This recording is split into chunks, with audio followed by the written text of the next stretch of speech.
the Glasstire Top 5. It is the week of July 14th. 14 juillet. Oui, yeah.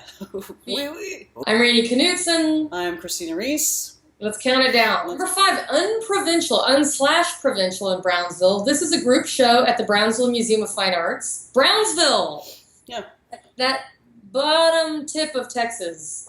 This is, I think, 8 artists. It's a lot of abstract painting, and it's saying that they're dealing with the landscape and culture and challenging the provinciality of the region. I'm not sure how abstract painting accomplishes that. Yeah. But there's some interesting artists in this. A guy called David Freeman, a guy called Maurizio Saenz, and a guy called Mark Clark, who does sort of, they look like almost Simpsons-inspired naive paintings. All of these artists are dealing with border issues, I think. All the artists who are not abstract painters are dealing with border issues, which makes sense since they are located right on the border. So it's an interesting grouping. So number 4 this week is the Summer International Artists in Residence exhibition at Artpace in San Antonio. This is all 3 artists. Now Andy Colquitt opened his studio a little bit earlier this summer, but this is all 3 of them showing their main exhibition.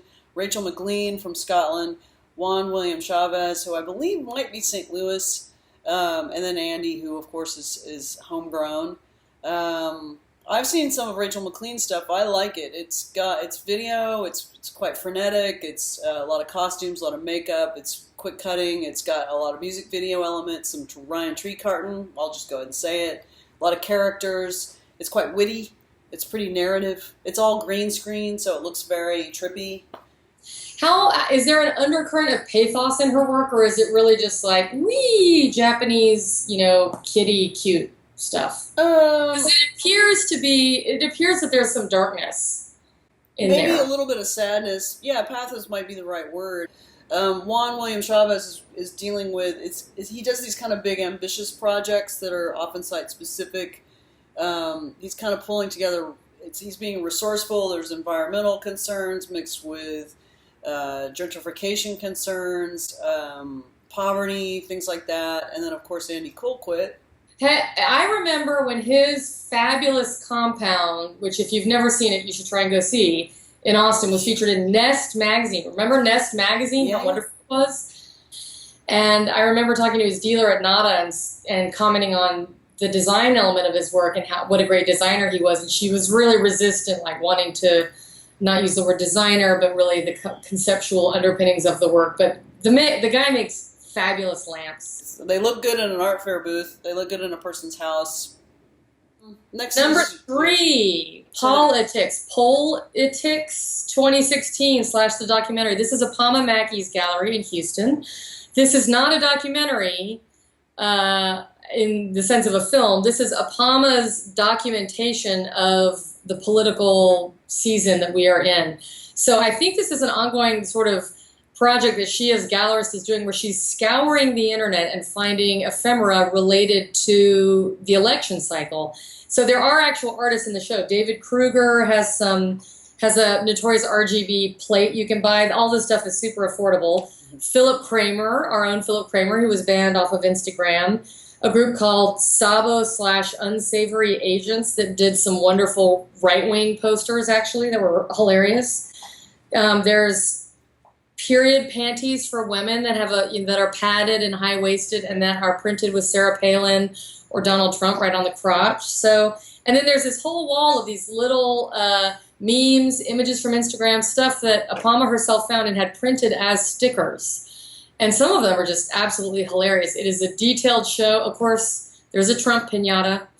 And it is a way to look at our current political moment in terms of the political election with some humor and satire. So number 2 this week is Boyd Elder. He is at Bale Creek Allen Gallery in Austin. This is a relatively new gallery run by Bale Creek Allen. It's at Canopy in the big complex. This I think is his 2nd show, maybe his 3rd. But Boyd Elder is a figure that mostly associated with really the 70s and kind of the 70s Southern California rock scene. And when this kind of aesthetic called American fetish, which means totemistic skulls and crow feathers and coyotes and things, this kind of infiltrated this whole kind of Southern California, therefore our pop cultural American sort of psyche. He did the Eagles album covers, very iconic, very recognizable. He was known as El Chingadero. He still lives in Valentine, Texas, out on a ranch. Still makes work. El Chingadero, you guys. Means fucker. That fucker. Fucker. I mean, this is... And for you and I, we grew up in the 70s as children. It was just all these skulls and like this whole dude Western thing. In Easy my house, Rider. oh my gosh, yes. There was a renewal of romanticism about the American West in the 70s, I think. But it was sort of like a sour romanticism about the West. You know, but also sour, but also very drug fueled. I mean, there was some romanticism that we used to go hang out at Ghost Ranch when I was a kid. You know. All right, so number one this week is Christopher Blay. It's called KWTXR, which stands for Kara Walker, Texas Ranger. This is Christopher Blay as Christopher Blay, not as Frank Artsmarter, his alter ego. This is a very political show. This is a body of work that memorializes African-American victims of police shootings over the last 25 years. He's using this fictional character, Kara Walker, Texas Ranger, who's traveling back in time and reversing the outcome of these victims' confrontations, and he's doing it through video and watercolors and Polaroids and things that he's put together.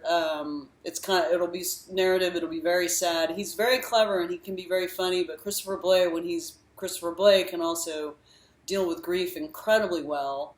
Well, I think anyone who's ever lost somebody, particularly somebody in a violent and unexpected way, experiences that fantasy where you're there and you can stop it and you can intervene and you can avert the course of what actually happened. And I think he's tapping into that very common human experience. You know, he's been working on this for a long time, at least a year, maybe a year and a half.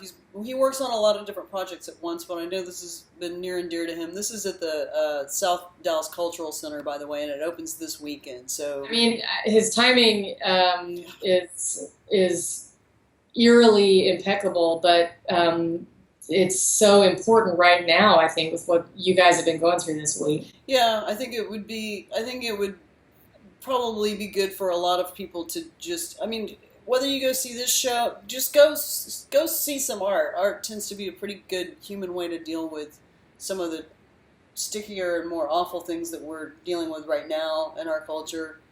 And there is something to the communal nature of an art exhibition opening where you can just go be amongst your fellow people. Yeah.